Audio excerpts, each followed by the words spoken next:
Në fakt, fjala e parë do duhet ishte distancimi social. Ju lutem shumë edhe gjatë këtij aktiviteti ose gjatë këtij aksioni të ruaj masat e distancimit social e të jemi sa më të kujdesshëm pasi situata natyrisht ka mbaruar, situata e emergjencës, por situata e pandemisë vazhdon të jetë prezente në vendin tonë dhe Berati deri tani ka qenë një nga qytetet më të pastra nga përsa i përket infektimit, por fakti që ne në një moment caktuar e harrojmë, na bën pastaj që të ndihemi keq. Prandaj porosia parë për gjithë ju është që të kemi shumë kujdes nga distancimi social dhe mos qenë shumë pranë me kolegun apo me bashkëpunëtorin që do të marrin pjesë në këtë aksion. Ky nuk është një aksion që po ndodh vetëm në Berat, sot po ndodh në të 12 qarqet e vendit, në drejtimin e prefekturave, shtabeve të organizimit të aktivitetit sociale dhe për përgatitjen e sezonit turistik. Tashmë kanë marrë një detyrë nga kryeministri shqiptar për të marrë një prezencë sa më të madhe të gjithë institucioneve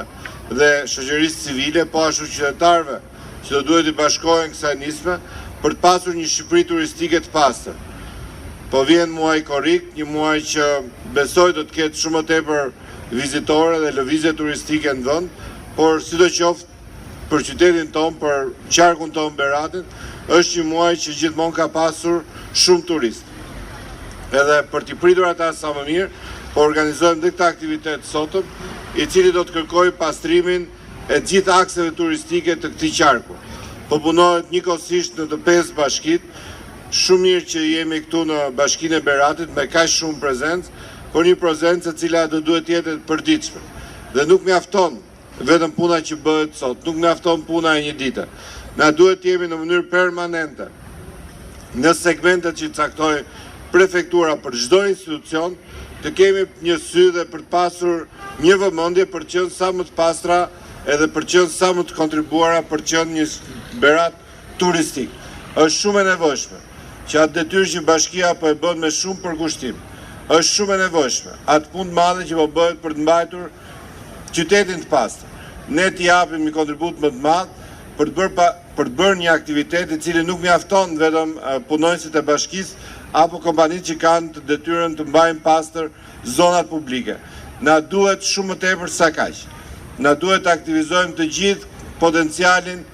njerëzor, potencialin e mjeteve, potencialin po ashtu ekonomik, por dhe të bëjmë një thirrje të hapur të gjithë kompanive të cilat kanë aktivitet në Berat, që në këtë sezon turistik të kontribojnë për pastrimin e akseve kryesore turistike dhe për të pasur një Berat sa më të pastër dhe sa më të sistemuar nga pikpamja mjedisore. Fal kontributit madh të qeverisë së kryeministrit Edi Rama, fal punës së jashtëzakonshme të bashkisë Beratit, fal ndihmesës së shumë bizneseve, sot Berati është një kantier ndërtimi. Edhe siç e shikojmë edhe në këtë rrugë kryesore e cila po merr një investim të caktuar,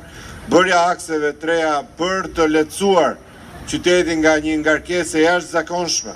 e cila ka qenë gangrena e qytetit dhe gangrena e zonës historike për lëvizjen e makinave. Por po ashtu investime të cilat shkojnë që nga fillimi punime për sistemimin e vend depozitimit mbetëve urbane të